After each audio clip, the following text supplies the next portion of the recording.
Hello everybody, welcome to a X-Plane 11 tutorial. Today we're going to be covering how to get the started in the Boeing 737-800. This is the Zibo mod. This is version 3.30, and as stated, as I just said, it's going to be a series on how to get started with the Boeing 737. Honestly, in my opinion, it is one of the easiest airliners to learn and to get the hang of, and actually end up expanding your knowledge into the rest of the other jumbo jet or airliners and so on. So starting off with 737, it's pretty easy. It's pretty easy to get the hang of both controls and then also getting things started. So with this series tutorial, I ask of you to download the Boeing 737-800 made by Zibo if you haven't done so already, but assuming that you clicked on this video, that you already have the aircraft and are wondering how to get this plane started. So in this series tutorial, we're going to be straight and direct to the point. We're going to have, let's say, the checklists are a big thing that will be needed, and thankfully this plane does come with checklists. So without further ado, let's go ahead and get started. Alright, so starting off in the cockpit of the aircraft here, we have a lot of buttons, knobs, and switches that may look confusing, but there is actually flows to everything. And this isn't what I'm going to be teaching is not necessarily the most realistic way of doing things, of doing the start procedure or anything like that. This is just the way that I learned, I know, and that actually works. So for those of you that want to learn the realistic terminology and the way to start the 737, this would not be the tutorial for you. However, in this series I will be covering over in the plane powered up, going through the FMC, all the way to push and start. This episode is literally just going to be the stat. We're going to go through the flows up on the overhead panel, the FMC, everything up here, autopilot, and then the tablet over here. You don't really need to know too much. It's just some weight and balance and so on and so forth. So we'll get into that here in a bit. So to get started with the 737, we're going to go up here to the overhead panel, and the first place you want to start is your battery. So this is going to be your battery switch here. All you got to do is switch down the cover and you now have your battery on. After that, you want to immediately go over to the tablet and plug in your GPU, if not done so already. So that you just go to ground services and you connect the GPU. And then it will change from connect GPU to disconnect GPU. That's how you know that you have the GPU now connected. So we're going to go back up here to overhead, and now you'll see this blue light come on. You'll see a light blue light come on, says GPU power available. And what you're going to do is you're going to hit down to select into the on position, and you're going to hear some noises, you're going to hear some switches, things like that go off. And now you're running on what's called GPU power, so ground power off the ground power unit. Once you get that, you're probably going to get some warnings up here, some master caution sign. Just press that to reset that. It doesn't matter. You will not be needing that. So after you get the ground power on, what you want to do now is head up back here. You'll see these little two knobs here. These are your IRSs. So what you're going to do is you're going to switch those over to nav mode. Make sure they're both over to nav. They should be on DC, and then those lights should go away. They should be set to align. That means that the IRSs are now aligning. Once you have that part done, what we're going to do next, we're going to go to the FMC, but we're not going to go into it just yet. We're going to go over here to our tablet, and what we're going to do is we're going to get our weight, fuel weight and balance. And for this flight, we're going to be doing a basic flight from Phoenix to San Diego, so a little short flight.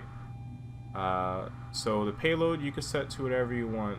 You can use things like, I use SimBrief to get my fuel planning and all that stuff, but ultimately what I use for like my routes and whatnot is I use FlightAware. FlightAware is a real-world tracking aircraft tracking website that tracks real-world flights, and there it gives you routes and so on and so forth. However, in the US it gives you the routes. In Europe, the routes do not show up on there, so you're gonna have to do some other website for European planning. But for now, for the US, FlightAware works just fine. So I'm just gonna have some random numbers in here. I'm not going to set anything legit here. So what I'm going to be carrying is my total fuel weight. I'm just gonna be carrying we're just gonna be carrying around, let's say we'll carry around 10,000 pounds of fuel. So you just set that in there. Or sorry, you don't actually put in like that. You put in decimal points. Whoops, I almost forgot about that. So you send decimal points, so 10.0 pounds fuel, and then automatically balance out your tank. So you don't have to worry about the balancing of your tanks at all. It'll set your center of gravity for you, your zero fuel weight center of gravity, and all this other information for you. And that way you don't really have to do it. I mean, you can if you want, I think, with the shift CG, so you could shift it if you want, but we're not going to get into that. Alright, other than that, we go over here and we just confirm to make sure that we have our fuel set. Now, I think we're going to need a little bit more fuel than that, so we are going to set 15, I keep on hitting that, 15.0, we're going to enter that in. That should give us a little more fuel, so that's what we're going to be happy with, and we're going to go ahead and leave it at that. So now once you're done with your fuel plan, your route, and all that, getting all that information, we're going to go down to the FMC and we're going to start setting up our FMS or FMC. Now, one thing to people is the FMC looks very intimidating. It looks like you need to know a lot. It looks like you need to do stuff, a lot of things, a lot of calculations. Not with the Zibo 737. I'm going to go ahead and leave this TeamSpeak channel so that way it's not pinging every few seconds. Alright, sorry about that, guys. So we are back. We're going to be down here in the FMS. We're going to just go and press the FMC. You'll see FMC. Just click that top button here to the left. And this is just going to show you information, what model aircraft you are, your rating, what AIRAC cycle you have active, nav data, and then program and so on and so forth. And then if you go to the next page, actually it says there's page 1 out of 2, but I guess you can't go to the next page. But we don't need to really worry about this information. So with this, we're going to go to the pause init. This is the position initial init. So we're going to hit the bottom button. And here we have our reference airport, our last pause coordinate, our gate, a set IRS position, and then the time in GMT, and then the day. So what we're going to do is we're going to set our reference airport. So right now we're at Phoenix, so we're going to set KPHX, and we're going to pop that there. And what you'll get is another coordinate. You're going to pop this down here. You're going to, so basically to copy this, you click the right button, the button to the right of it. Bring it down here in your scratch pad, and you're going to press the left or the right button on the set iris position. You see it'll go away. If we go up, you can see now we have screens. We now actually have screens that display our radars, our navigation, and our information, our flight information, horizon line, all that. So that means that our IRSs are now aligned. So with that put in, what you're going to do next is you don't need to worry about the gate. Don't worry about the gate. That's not important. You don't really need to put that there. What we're going to do next is we're going to go to the route page. And what you notice is your KPHX is back down here. You're going to pop that in the origin. And then that's DEST is your destination. So our destination is going to be San Diego. So we're going to pop that up there. And then that's going to be our destination. Now, I always put in my flight number. You don't have to, but I always do. So we're flying Southwest, so I'm going to put Southwest 318. I'm going to pop that in there. And then that's it for the setup of the FMC. So once you're done with the FMC, what you're going to now do is you're going to go down to departures and then arrivals. You'll see it'll be DEP ARR button down here. Just click that. And now you're going to have this page here.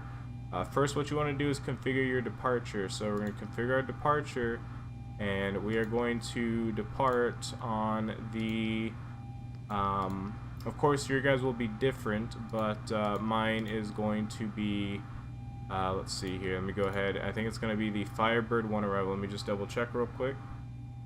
Alright, so we are back. I had to double check my route. So we are going to be on the Firebird 1 arrival. Now in this case you probably want to have charts.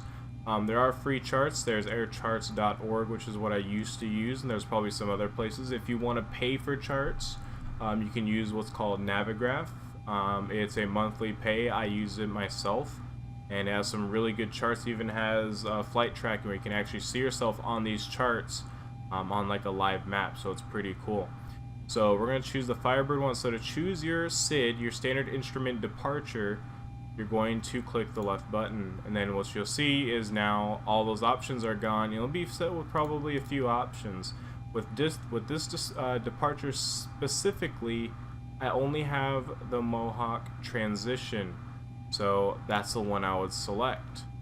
And then once you're done with that, you would then choose your runway. So we're going to depart to the west, and we're going to be departing on runway. So I'm going to be departing on runway 25 right. So we're going to find 25 right in the setting here, and we're going to choose 25 right for our departure. Now once you have this selected, everything is set in. All you got to do is go down to the legs page, and you'll notice that you now have waypoints, but you have no altitudes, you have no speeds. The distances will be here, and then the waypoints will be there. So what you're going to do is you're going to hit the activate button. You're going to go down here, you're going to see this yellow bar light up. You're going to hit execute, and then once you see that, you'll now see it's active route. So this is your active route now. So if we go through the page, which is 1 out of 2, next page, we have all of our waypoints up to our Mohawk transition that we selected.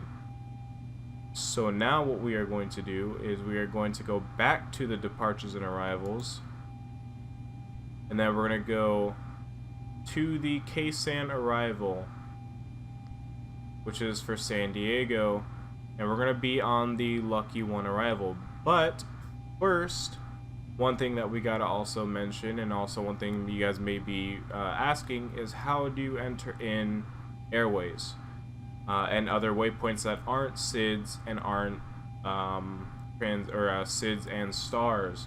That's actually pretty easy. So what you're going to do is, if you have your FlightAware route, you'll probably notice that there's waypoints called like J2, Alpha 29, Uniform 524, things like that. So what do you do with that? Because it's not a waypoint. You know, you might be trying to enter it into your FMS or FMC, and it's saying, you know, invalid waypoint or invalid airway or something like that. So the way that you would actually fix that is, before entering in your star, your standard arrival, you're going to go to the route page, which is RTE, and what you're going to do is you're going to go to the next page. Now this may look familiar. We have our Firebird 1 departure, our Mohawk transition, and then we have these 2 blank spots here. So what do you do with those blank spots? Well, that's where you enter in your airways and your waypoints. So to enter an airway, you can't just enter in an airway here. You can't enter, for example, we're going to be using is Juliet 2. You can't just enter in J2 there, because the way that you get onto an airway is you enter an airway, and then you get out of an airway via a waypoint. So if you notice, when you look on FlightAware or other people's flights, or just flights in general, you'll notice that there will be something like Firebird 1, Mohawk, J2, and then I'm just going to rename a random waypoint here, but Thermal. So we're departing on the Firebird 1, we're getting off the Firebird 1 arrival at Mohawk.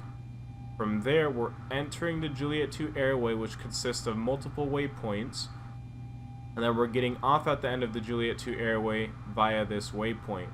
So it kind of goes back and forth. You enter something, you leave something. You enter something, you leave something. You enter something, you leave something. Or you enter something, you leave something, you go direct to something, go direct to something. So if you don't have airways in your routes and you just have a waypoint, so for example, if your route is Firebird 1, Mohawk, and then Thermal, and then your arrival, you do not enter an airway. But for this tutorial, we're going to be entering in our airway, which is going to be the Juliet 2 airway.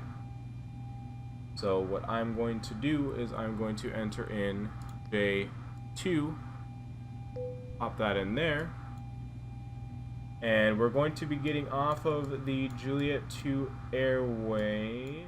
Alright guys, I'm sorry about that little break. So we're going to be getting off of the Juliet 2 airway at the Hogs waypoint. So that's going to be HOGGZ.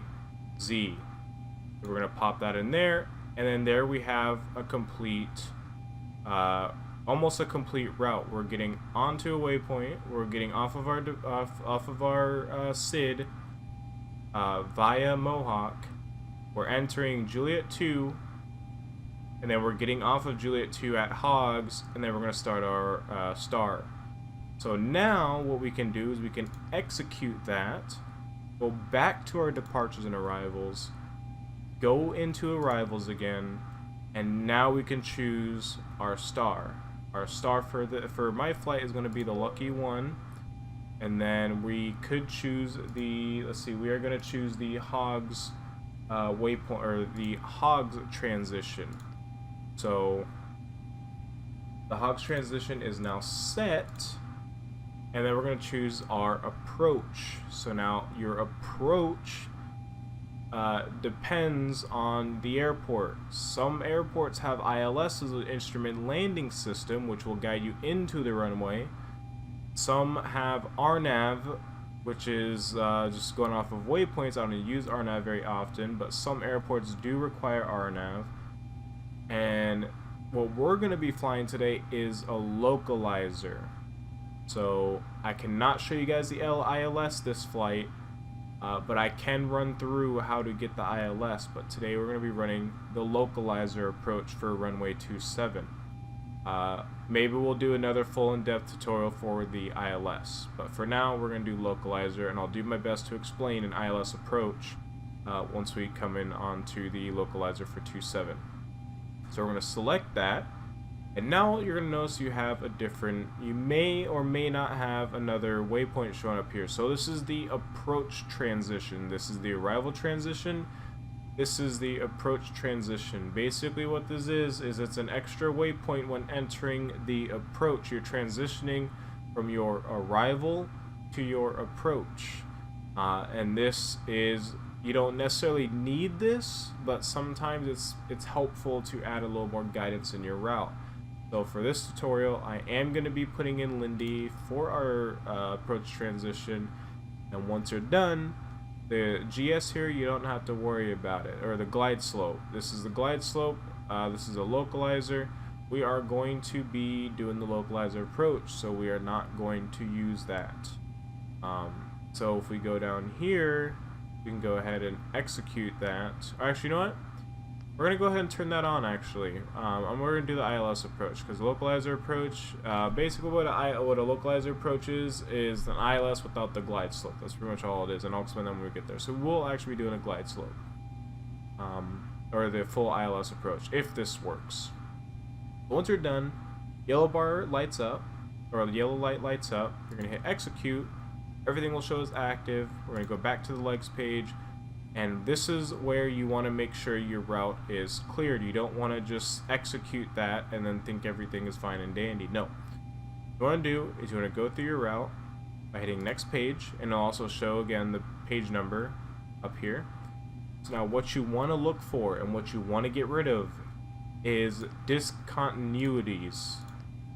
And so far we don't have any, which I cannot show you. Basically what a discontinuity is it's a blank space within your route that was not replaced or changed in the FMS. So the way you do that is, if there was a disco here, let's say if Manners was a disco, it should show up as 5 blank boxes. No more, no less. It should be 5 blank boxes, and it should say discontinuity, or what also people call it for short as disco. So the way you're going to clear that up is you're going to find it. Let's say Manners is a disco, 5 blank boxes with the disco discontinuity above it.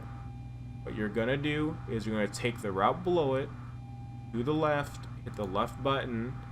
You'll notice it's going to be copied, and you're going to go up to your disco location, and you're going to left click the box above, and you can see it replaces that and moves everything up one, getting rid of that disco.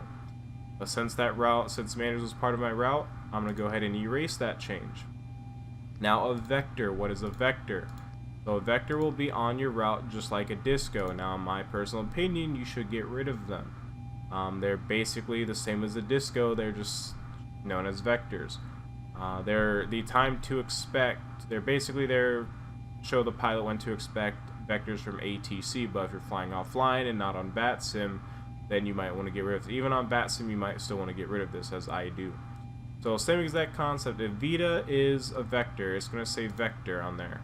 So what we're going to do is we're going to take Ocane, or the waypoint below it, and we're going to push it up one, just like how we did with the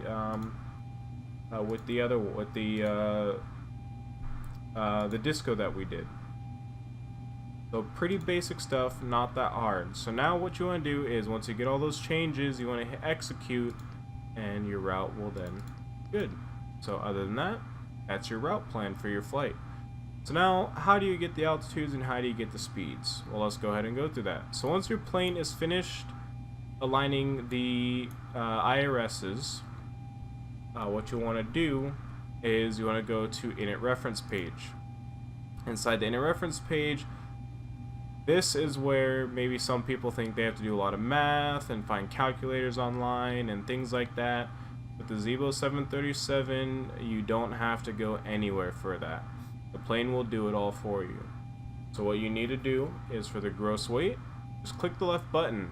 There you go. It sets in everything for you. It sets in your gross weight, sets in your cruise center of gravity, it sets in your zero fuel weight, and everything. The plan, you can set in the plan. I personally don't in my flights. I leave that blank. The reserves, I usually set my reserves to 1.0. Now you can also use SimBrief to calculate your reserves. However, sometimes SimBrief gives you some ridiculous number, so I don't always go off what SimBrief gives me for my reserves. And then your cost index. Your cost index, SimBrief will also give you. Basically what a cost index is it tells the plane how much fuel to burn. In most cases, in real world, as far as I'm aware, I could be wrong or maybe partially right, but for the most part, it tells the plane how much fuel it is able to burn, depending by the company. So if the company has money to use on speed, then the cost index basically will tell the plane, like, hey, you can burn X amount of fuel to get X amount of speed. So if you want to go faster, a higher cost index number will be required. If you want to go slower and conserve fuel and save on pricing, fuel pricing, you would set the number lower. Now, first things first, you want to make sure you have efficient fuel for this. If you set too high of a number, it will tell you insufficient fuel. Now, sometimes that will be incorrect. But it's always probably best to just double check and make sure you have the efficient amount of fuel. So for tutorial purposes, I'm just going to set 50, and we're going to set our cruise altitude. So our cruise altitude is going to be 310. That's 31,000 feet. Flight level 310 is 31,000 feet. We're going to pop that there, and you're going to notice that we have all of this up. Now, you don't have to set all this stuff. I don't. So once you're done with this page, all you have to do is hit execute, and it'll set as active. Next, you're going to go to N1 limit, and you're going to have your SCL and your OAT. This is outside temperature, and the way to get that outside temperature is right up here, the TAT, which is 22 degrees Celsius. So we're going to go back down here to our FMC. We're going to set, first of all, you're going to hit slash first, 22, and that will set in your 22 degrees Celsius. We'll set all that in. Now, for your flex, this is basically your flex. I always set my number to 45. Now, if you want to, you could do the math. I personally don't remember the math. I looked up how to do it, but I'm not a very big math person, so I just set my flex to 45, and I have no issues with this plane. And basically, the top two should be set to active and selected, so I usually just leave those default. And you can derate your plane whatever you want. I usually just leave it to the top ones. Anyways, we're done with this page. We can move on to takeoff, and we're going to set, this is basically our V speeds and our flaps and our center of gravity and our trim.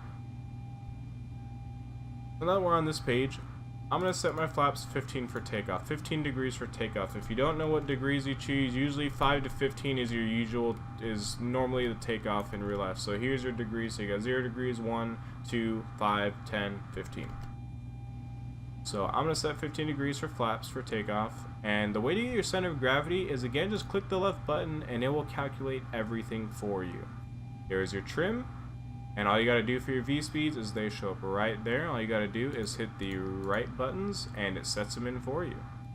Other than that, Congratulations, you have now programmed your FMC. You can go back to legs page and have that ready for your departure.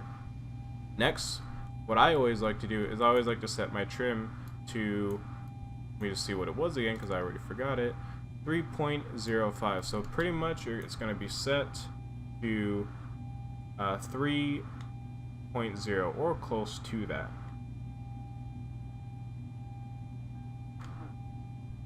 So about like right there. So it's going to be 1, 2, 3, 4, 5. And it's going to be obviously highlighting green for your required, or not really required, but the set takeoff trim. Other than that, set that back to legs, and now we're good. So we got that set up, we got FMC and the hard part knocked out of the way. So now what we're going to do is we're going to go back up to the overhead panel, and now we're going to do our flows. So the way the flows work is we're going to go down column 1, back up to column 2, down column 2, back up to column 3, down column 3, back up to column 4, down column 4, back up to column 5, and down column 5. Pretty simple, pretty straightforward. Starting off with our yaw damper, we're going to get that turned on, make sure that light extinguishes. We're going to head down, we're going to get our first forward fuel pump on, lights are all good. Go up here, we're going to go down. If you want to be realistic, you can check your volts and everything, but we're not going to go through that. Make sure your cabin utilities and your EFA pass seats are on. And down here, we got our ground power active, so that's good. This tab will be coming back to you later when we get our APU running. And of course our engines, so we're good there. Lights are good here. APU, we're not going to be starting that just yet, but we'll here in a bit. Lights, you can go ahead and get your panel lights turned up if you please.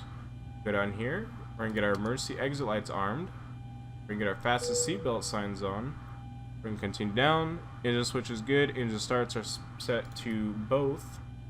We're going to go up here. We're going to get our window heats on. We're going to go past probes, make sure those are off. Make sure our anti-ice is as needed. If you're in anti-ice conditions, then you can house those on. Electric 1 and 2, we're going to leave those off until we get ready to start the engines. We're going to continue down. This is set to auto, so that's good. We're going to go back up. We're going to continue down, auto, auto, auto. And our left and right recirc fans are set to auto. And we're going to go and get our packs onto auto. Make sure our isolation valve is set to open. And we have our left and right engine bleeds on. And we're going to get our APU bleed on. You'll see that we have a dual bleed error going, but that is, well, not really error, but light going, but that is okay. We'll get that solved later. And this panel here is your pressurization panel. So all you got to do here is, all you got to do is set your cruise altitude here. Ours is 31,000 feet. And then your landing altitude. So landing altitude for San Diego, I believe is it's like 20 something. So I'm going to round it to 0. And it's going to be 0. And then we're going to go ahead and get our lights on here. We're going to get our position lights on to steady. That's pretty much it. Now we need to start the APU. Now when you're going through this flow here, you can usually start the APU here, but I skipped it just to lower the confusion. So what you want to do is on the APU, you want to hold your APU for down for about 3 to 5 seconds. I'd say 5 seconds just to be safe. So we're going to hold down for 5 seconds. So you're going to click it down once. It's going to be in the on position. Zoom out a little bit here, and there we go. And then you're going to hold it down. You're going to actually physically hold it down. So 1, 2, 3, 4, 5. Go and release. And you see this EGT is climbing. You're going to monitor that and make sure it climbs, make sure it's steady, and then it will drop. It will drop here in a little bit. And that's a good thing. You want it to drop. So we'll wait for it. And there it goes. So that light extinguishes and the EGT will drop.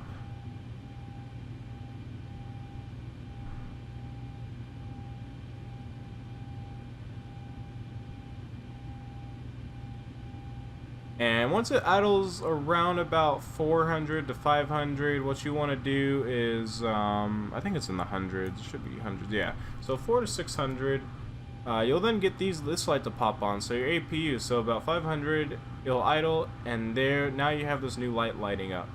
Now what you want to do is you're going to transfer the power from your ground power unit to your auxiliary power unit. So the way you're going to do that is just click down on these two, and as you can see, that light is extinguished. We're now running on APU power. So if we wanted to, or what we should do now, is set ground power off. We can go ahead and clear that caution, go over here to our tablet, and what we're going to do is we're going to go to ground services, and we can disconnect the GPU. And once you look at that, our plane didn't shut off losing power. That's a good sign. So now you got that, you're pretty much good to go for the overhead panel for now until engines start. So now once you got all that set up, what you want to do is you're now ready to set up your autopilot panel, your MCP. So what you want to do is you want to start from left and go to the right here. And what we're going to do is we're going to ignore the course. We're going to, if you want to, you can go and turn your flight directors on at this time. It's up to you. We're going to set up our speed. So I usually, for departure, I like to set my speed to 200. So 200 knots or IAS. Next is our heading mode. Our heading mode we're going to set to our runway heading. For Phoenix, I don't exactly know the runway heading, but we are going to do our best as to get our runway heading. And the way we can really check that is just kind of zoom out here and line it up with this dotted line there. So we're going to keep on turning until we're roughly lined up with that dotted line as best as we can see it. Also, you can use airport charts to be more official than what I'm doing. And then once you're done with the heading, you then set your altitude. So we're going to set our altitude to cruise. Now, if you're flying on VATSIM, you might be given an initial altitude of 5,000. So you would set your initial altitude to 5,000 or whatever you're instructed. But for this, for tutorial's sake, we're going to go straight up to 31,000 feet. 31,000 feet is set, and we are done with our MCP, or our autopilot panel. What we're going to do next, we're going to push down here, and we're going to set our auto brakes to RTO. And we'll say auto brake is disarmed, and it will automatically extinguish itself out almost immediately.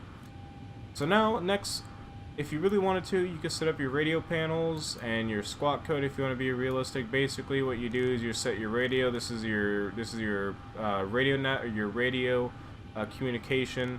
So if tower is on like 111.8, you just set this to 111.8, then you'd flip it, and then your the ATC would give you like a squawk code. You'd set it in here, some random number I'm putting in, but we're not going to cover that, at least as of now. But other than that, once you are done, you are pretty much ready to get your plane pushed back and almost started. So I think I have auto gate loaded on this. So I'm going to go ahead and release the park brake. No, we don't have AutoGate loaded on this. I don't think AutoGate is on this airport. Anyways, of course, then you would get your, you'd set in your altimeters. So the way I'm going to get my altimeters is I'm running X Enviro. The way you can get it is either Googling the meter system or the METAR system. That's how you spell it. So, for example, I would Google search KPHX METAR or meter information, and it would give me like real world information, so on and so forth. Since I'm running X Enviro, I'm just going to go to weather briefing here. I'm going to go to refresh, and here's Phoenix right here. So our altimeter is 2980. So 2980 is our altimeter, and it's going to change this number here. And basically what this is going to do is it's going to change your altitude, so that way it sets you level. So 2982 is the altimeter, and you can see how it's changing our elevation. So it's making our elevation true to what we are actually sitting at, because different parts of the globe and different parts of elevations have different elevations. So we would choose, this puts us actually on the elevation that we're at. So without further ado, we have our meter set. You can set your decision height and everything, but I'm not going to get into that debate. Your decision height should already be set to default 200. If not, it's not something you really have to worry about. But other than that, we're going to go over here. We're going to go to ground services. I have better pushback running. It's not required with this aircraft, but it's highly recommended. It's a free program. If you want to Google it, just Google X-Plane 11 better pushback. We're going to go to better pushback. We're going to go to pre-plan. And we're going to be pushing out tail to the left of plane orientation. So we're going to line our plane up. We're going to put us right there. We're going to left click and we're going to hit enter. Ground to cockpit. Plan acknowledged. Call me through the menu when you are ready. And we should get Mr. Cat Strader's voice over the radio. And before we get our pushback going, I'm going to turn on all of my fuel pumps to make sure that we are ready for engine start. And we're going to go down here to the tablet, and we are going to go ahead and request him to push us back.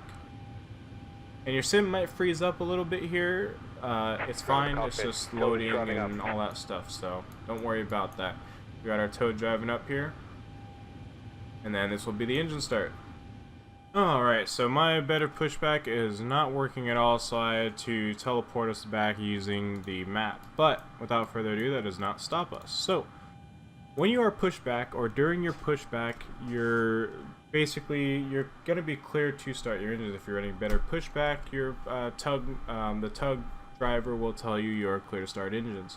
So the way you're gonna start your engines is you're gonna start by going up here, and you're gonna see these two knobs right here, your engine start knobs. So these two knobs right here. Now typically you would want to start your right engine first and then your left engine, but it doesn't really matter. So first you want to make sure that your engine starts are set to both, and we're going to be starting our right engine first. So what we're going to do is we're going to set the right engine knob to ground, or GRD. So we're going to be hitting that to the left. We're going to go down here, and we're going to watch this gauge right here, and you're going to see this number climb. If this is not what your screen is showing, if it's showing this, then you want to go up here and you want to set the MFD to engine, and you're going to basically wait until this number reaches 25% on the N2. So once that number hits 25%, you're going to introduce the fuel by flipping up this lever down here. So there's 25%. Introduce that fuel. You'll see the number will continue rising. The numbers up here will be rising, and on the N1 as well. And you'll notice that this switch up here in a bit, it will set back to auto for you. So that indicates, if the numbers check in down here, that your engine has successfully started. At least if your engines aren't in red, or they're not on fire, or didn't explode. So with that out the way, we are now clear to start engine number 1. We're going to do the same thing, put it over to ground. We're going to come down here. We're going to check the numbers, make sure it rises. We got the N2 rising, which is good. Again, we're going to wait for that to reach 25% on the N2. So we're going to go down here. We're going to make sure that we are ready to flip up the lever, the fuel switch, to idle, which is all the way to the top. Goes 20, 21, 2, 3, 4, and 5. Introduce that fuel, and our engines will start. And there we are about to have no warnings on our center display here once that engine is finished starting.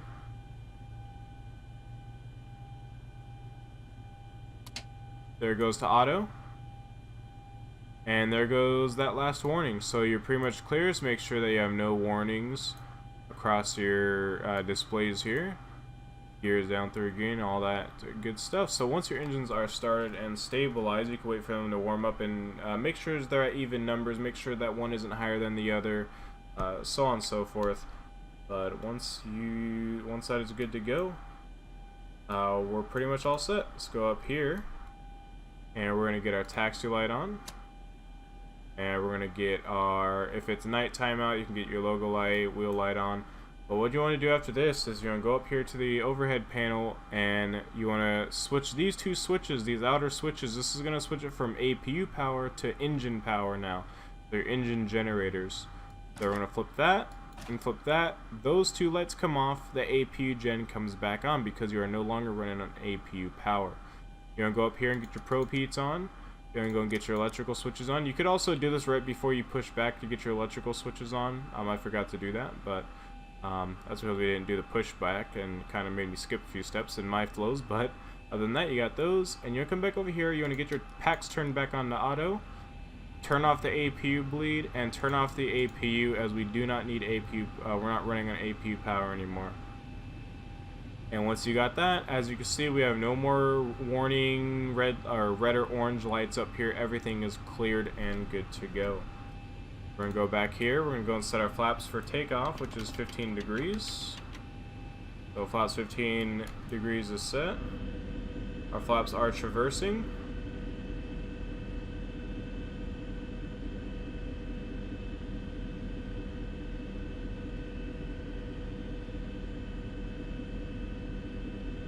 Now it may seem like a lot of flap. You can also do like 10 degrees. Again, you could do like 5 degrees, 10 degrees, so on and so forth. We're going to be doing a pretty short takeoff today. Now what you want to do is you want to do your control check just to make sure you have all your systems and everything is working. So the way we're going to do that, we're going to go over here to the system. We're going to go down here to this display, and we're going to do a full left check, full right check, full forward check, back check. I'm sorry for the squeaking or the weird noise. That's my joystick. I'm not running my yoke right now because I was too lazy to set it up. We're gonna do right rudder check, left rudder check, and we are good to go. So let's go and switch that back over to engine. We're gonna again make sure that our auto brake is set to RTO. We're gonna do some checks here, make sure everything's set. We're gonna go up here, we're gonna arm the auto throttle. Make sure you don't turn on speed or VNAV mode. We're gonna turn on auto throttle. We're gonna arm our LNAV for our autopilot. And what we're gonna do is we have this weird route here actually here. So we're gonna delete the waypoint there because we don't need that. You always want to make sure your route is good because we're not taking off that way. We're taking off south. Or not south, west. So what we're going to do is we're going to take JUTAC and we're going to replace it. Just like that, and then that's going to go away. So that's how you replace a route or go direct to a route. So, in case you guys are wondering. But anyways, we're good to go. Let's release parking brake. And let's power the throttles forward and let's get out of here. And our runway is literally right there, so we don't have too far to taxi at all. Also, by the way, when you begin your taxi, you also want to get your transponder set to TARA, which is the far right side. That basically you're going to be squawking what's called Charlie. You're going to be showing up on the ATC's radar screen. Alright, we're going to make it right here. We're going to go ahead and get our runway turn-off lights on. Oh yeah, and also forgot, I need to turn on my nose wheel steering. So the way I'm going to do that real quick, I almost forgot. We're going to go down here to settings and features. We're going to go to hardware, and I'm going to set this over to yaw. So that way I actually have nose wheel steering. So make sure that you go through these settings on the tablet. There's a lot of settings you could do, a lot of extras you can do. Also, there is a checklist in here, which we are not using, but you can go through that if you want to use a checklist. But other than that, let's go ahead and continue on. Also, you're going to turn your engines over to continuous before takeoff. So pretty much since we're right next to the runway, we're doing a pre-takeoff checklist or before takeoff checklist. So we got our engine starts both set to continuous or CONT, and we're coming up onto our selected runway. So we're going to put our position lights from steady to position strobe and steady, and we're going to get our wing lights on. Pilot time is prepared for takeoff, please. We're going to get a nice little announcement there. Make sure our flight directors are both on, which they are. Our auto throttle is armed. Runway looks clear. Left is right. Right is clear. And we'll get our landing lights on. And we'll pull onto the runway. 5 right.